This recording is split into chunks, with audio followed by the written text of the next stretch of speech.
तो बहुत बहुत स्वागत है मेरे देश के जितने भी इंडियन आर्मी हवलदार कैटेगरी में SAC के अप्लायर हैं, that mean surveyor automated cartographer के।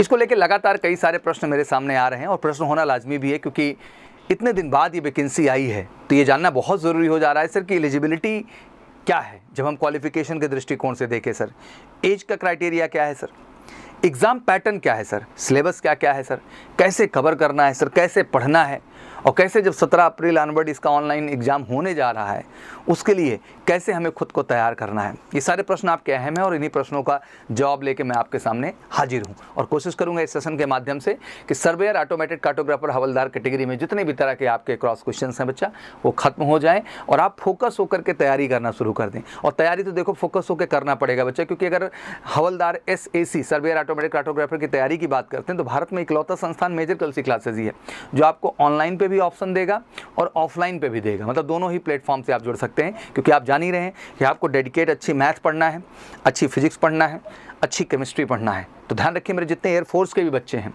नेवी के जो हैं, ICG के जो हैं, या आर्मी हमारे जो टेक्निकल ग्रुप वाले हैं, स्पेशली जो वो बच्चे हैं जो ग्रेजुएट कैटेगरी कर चुके हैं, कहीं ना कहीं ग्रेजुएशन हो चुका है उनका, और उसमें भी बड़ी परेशानी ये है आप सबको दिमाग में कि सर इसमें मैथ कंपलसरी। भाई BA BSc चलेगा, BTech भी चलेगा, BA में बस मैथ एक सब्जेक्ट आपका रहा वो कंपलसन है। हाँ, लेकिन 10+2 जो आपका होना चाहिए इंटरमीडिएट वो साइंस स्ट्रीम से होना चाहिए और 50% ईच में आपका होना ज़रूरी है। मतलब 10+2 साइंस स्ट्रीम हो गया सर, और ग्रेजुएशन में हमारा BA BSc BTech सब चलेगा, लेकिन मैथ होना कंपलसरी है। मतलब BA में भी आपका मैथ क्या होना चाहिए बच्चा, होना चाहिए। तो ये पहले मोटा मोटा क्लियर कर लो। अब आ जाते हैं मोटा मोटा एज वगैरह को लेकर भी डिस्कस कर लेते हैं सारी बातें। तो बिल्कुल 16 फरवरी फॉर्म भरा जा रहा है, जाइए फटाफट अप्लाई करिए। 15 मार्च तक मौका दिए फॉर्म भरने का आपको। 17 अप्रैल से लेकर के जो है 4 मई तक का डेट भी है एग्ज़ाम का, अलग अलग रहेगा और अलग डेट पे एग्ज़ाम पढ़ेंगे। तो कभी भी 17 से लेकर 4 मई के बीच बच्चा आपका एग्ज़ाम कभी भी शेड्यूल हो सकता है। तो यार देखो है तो टाइम बड़ा इंपॉर्टेंट बच्चा, इसमें लग के मेहनत करना होगा मेरे बच्चा। साथ ही साथ जो है जब इनकी एज की बात कर रहे हैं तो एज भी देखो 2 क्राइटेरिया हो जाता है। एक है जो सिविलियन कैंडिडेट हैं और एक हमारे फौजी भाई भी हैं। वो पूछते हैं क्या सर हम भी अप्लाई कर सकते हैं? बिल्कुल आप भी कर सकते हैं।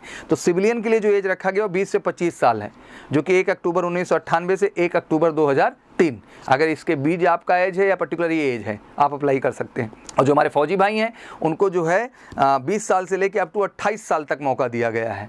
उनकी एलिजिबिलिटी जो होती है 1 अक्टूबर 1995 से ही वो एलिजिबल हो जाते हैं इसको अप्लाई करने के लिए। तो ये तो बेसिकली एज का है जो क्राइटेरिया आपके जहन में क्लियर होना चाहिए। क्वालिफिकेशन मैंने मोटा मोटा बता ही दिया, कंफ्यूज मत होइएगा। 10+2 साइंस स्ट्रीम में चाहिए, सही है। BA BSc BTech कुछ भी हो, बस BA है तो मैथ आपका होना उसमें ज़रूरी है, ठीक है। तो ये बेसिकली मोटी मोटी चीज़ हो गई। अब समझ लेते हैं कुछ टेक्निकलिटी और इस विभाग के विषय में। सबसे पहली बात अगर हम बात करते हैं सर्वेयर ऑटोमेटेड कार्टोग्राफर की, हवलदार SAC, तो इनको मैं आपको बताऊँ जैसे टेक्निकल ट्रेड है और मुझे लगता है नॉन कमीशन कैटेगरी में इंडियन आर्मी के अंदर सबसे बेहतरीन ट्रेड में से एक है। जैसे हमारे एयरफोर्स X वाले टेक्निकल डिपार्टमेंट में कोर काम करते हैं, वैसे ये भी टेक्निकल डिपार्टमेंट कोर में ही काम करते हैं। भाई क्या है इनके पास, फील्ड सर्वे है, मैप क्रिएट करना है, क्योंकि फ़ौज आप समझते हैं विषम परिस्थितियों में काम करती है, तो वहाँ मैप ही एक रास्ता है, वहाँ गूगल भी नहीं काम करता है। तो ये बड़ा ज़रूरी होता है कि इनके बड़े रोल होते हैं, बड़ा ऑफिशियल काम होता है, बड़ा कह सकते हैं कि जो है डिलिजेंट वर्क ये लोग करते हैं एग्जैक्टली, और X कैटेगरी में इनको माना जाता है। और पैकेज भी काफ़ी अच्छा, आप मान सकते हैं कि अगर लेफ्टिनेंट के पहले यही दिखाई देते हैं ओवरऑल, एंड ठीक ठाक स्केल है, 50K के एबव स्केल इनका शुरू होता है, परमानेंट कैटेगरी में है। तो यार अपॉर्चुनिटी तो मेरे हिसाब से बढ़िया है। GIS के सिद्धांत पे लोग काम करते हैं, जिसको आप जानते भी होंगे कि जियोलॉजिकल इंफॉर्मेशन सिस्टम के ऊपर पूरा इनका कॉन्सेप्ट बेस्ड होता है, उसी को लेके पूरा का पूरा काम करते हैं। अब बेसिकली मैं ट्रेनिंग वगैरह भी बताऊंगा, सारी चीज़ें आज कवर करूंगा, लेकिन सबसे पहले मैं आऊँगा सिलेबस पे और क्या एग्जाम है, क्या पैटर्न है, ये समझना आपके लिए बहुत ज़रूरी है।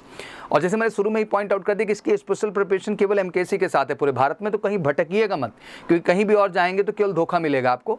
स्पेसिफिक प्रिपरेशन हमारे साथ है, मैथ का भी पीरियड हम देंगे प्रॉपर बेटा, फिजिक्स का भी देंगे और आपके केमिस्ट्री का भी देंगे, और ऑफलाइन भी दे रहे हैं। और MKC लर्निंग ऐप डाउनलोड कर लीजिए, हम ऑनलाइन भी आपको चीज़ प्रोवाइड कर रहे हैं, ठीक भैया। और उसके लिए बस कॉल कर लेना है 9696330033 पर। आइए सिलेबस को डिस्कस कर लेते हैं। जब सिलेबस क्राइटेरिया की हम बात करना शुरू करते हैं, मैथ फिजिक्स केमिस्ट्री, जैसा कि आपको पता है पहला पेपर मैथ का है बच्चा, जिसमें 50 क्वेश्चन है, हर क्वेश्चन 2 नंबर का है, तो 100 मार्क्स हो गए। दूसरा पेपर भी जो है फिजिक्स और केमिस्ट्री का है, उसके भी आपके 50 क्वेश्चन है, ठीक है, और उसमें भी जो है आपके 2 नंबर है, तो 100 मार्क्स वहाँ भी हो गए। 200 मार्क्स का पूरा है गेम। 40 मार्क्स दोनों ही पेपर में लाना जरूरी है। मतलब बेसिक कट ऑफ इतना तो मीट ही करना है, बट इतने से काम नहीं चलेगा। स्कोर आपको ले आना है बेटा 70% एबव अगर अपने आप को सियोर करना चाहते हो। इसलिए मैंने कहा ना कि स्ट्रांगली पढ़ाई होना बहुत ज़रूरी है। सिलेबस क्राइटेरिया किसको लेके हम बात कर लें बच्चा प्रॉपर तरीके से, तो डिटेल में बता देता हूँ मैं पूरा। मैथ की बात कर ले तो पूरा चार्ट दिखाई दे रहा है, 2 लाइन में पढ़ देता हूँ, बाकी देख लीजिए एक बार डिटेल में और बनाऊंगा। परम्यूटेशन कॉम्बिनेशन हो गया, ट्रिग्नोमेट्रिक इक्वेशन हो गया, हाइपरबोलिक फंक्शन हो गया, एडिशनल ऑफ वेक्टर्स हो गया, product of vector, probability, locus straight line, quadratic equation, complex number, trigonometry ratio, मतलब पूरा एडवांस मैथ का आप देख रहे हैं टॉपिक यहाँ दिख रहा होगा आपको। फिर फिजिक्स की बात कर लें तो पूरी फिजिक्स है, लॉ ऑफ मोशन से लेकर थर्मल प्रॉपर्टीज ऑफ मैटर हो गया, यूनिट एंड मेजरमेंट हो गया, काइनेटिक थ्योरी हो गई, gravitation, work, energy and power, wave optics, oscillation, मतलब पूरा का पूरा मैकेनिकल पार्ट से लेकर thermodynamics, rotational motion, current, electricity, पूरा का पूरा टॉपिक कम्युनिकेशन सिस्टम तक है।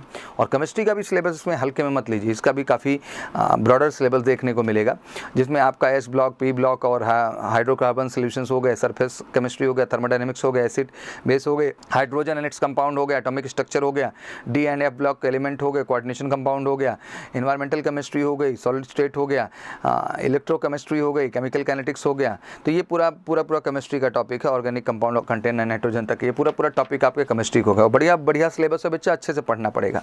पहला स्टेप जब रिटन एग्जामिनेशन होगा, ऑब्वियसली आपका 15-20 दिन पहले एडमिट कार्ड आ जाएगा, फिर आप रिटन एग्जामिनेशन को फेस करेंगे। रिटन आप क्लियर करेंगे तो लाजमी सी बात है आपको फेज़ 2 कैटेगरी में बुलाएगा।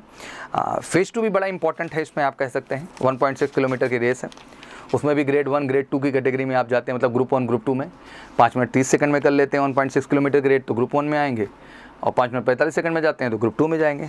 बाकी पुलअप्स दिए हुए हैं, 6 ही करने हैं, ज़्यादा नहीं है, बाकी जिग जैग और 9 फीट डिच बैलेंसिंग क्वालिफाई है। तो एक तरीके से समझो मेजर रोल तो रिटन का ही है, वो क्लियर हो जाएगा तो फेज़ 2 आप कर ले जाओगे। और हम जिस तरह से मेहनत कर रहे हैं ऑफलाइन में बच्चों पे, चाहे वो उनके रिटन का हो, चाहे फिजिकल का पार्ट हो, चाहे मेडिकल हो, हर प्रोस्पेक्ट में बच्चों को हम बेहतर बना रहे हैं।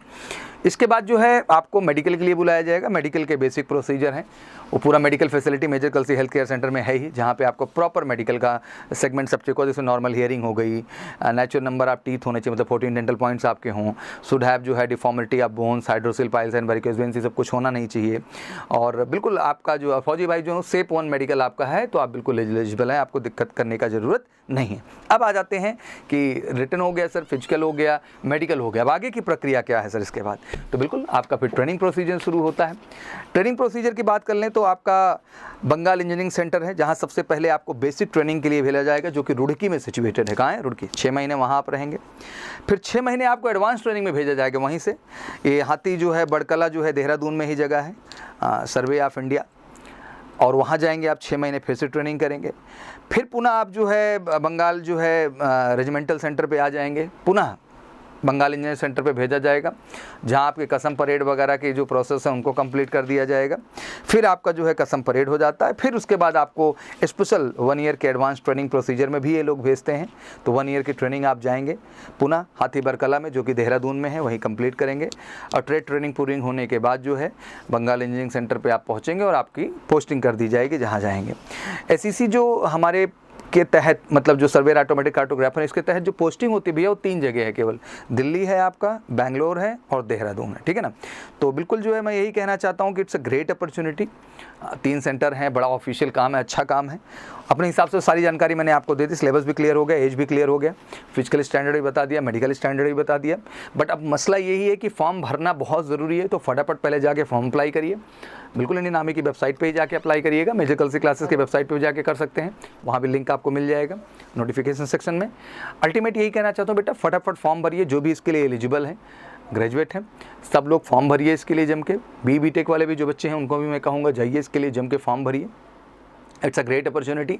और बिल्कुल फॉर्म भरने के साथ साथ जम के एक बार तैयारी भी अच्छे से कर लीजिए, बहुत बेहतरीन जॉब है, यू रियली फील ग्रेट जब आप इसके लिए जाएंगे। तो मैं आप सबको फिर से एक बार बेस्ट विशेस देना चाहूँगा और कहना चाहूँगा फटाफट फॉर्म अप्लाई करके MKC के साथ जुड़ जाइए। MKC लर्निंग ऐप डाउनलोड करके ऑनलाइन भी जुड़ सकते हैं बच्चा, या फिर हमारे ऑफलाइन कैंपस में आइए, दोनों ही माध्यम से आपको हम बेहतर बनाएंगे, रिटर्न भी निकलवाएंगे यार, फेज़ 2 भी क्लियर करवाएंगे और फेज़ 3 मेडिकल में भी आपको 100% कराएंगे। तो पूरे भारत में अगर इतने दिन बाद अपॉर्चुनिटी आई है हवलदार सर्वेयर ऑटोमेटेड कार्टोग्राफर की। तो मेजर कलसी कमिटेड है हर बच्चे का जो इसका फॉर्म भर रहा है और सपना देख रहा है क्वालिफाई करने का, उसको बेहतर तैयारी के साथ हम क्वालिफाई कराएंगे। बाकी किसी भी तरह के डिटेल इन्फॉर्मेशन के लिए कॉल करिए 9696330033 पर और हर तरह के अपडेट एंड इन्फॉर्मेशन ले सकते हैं।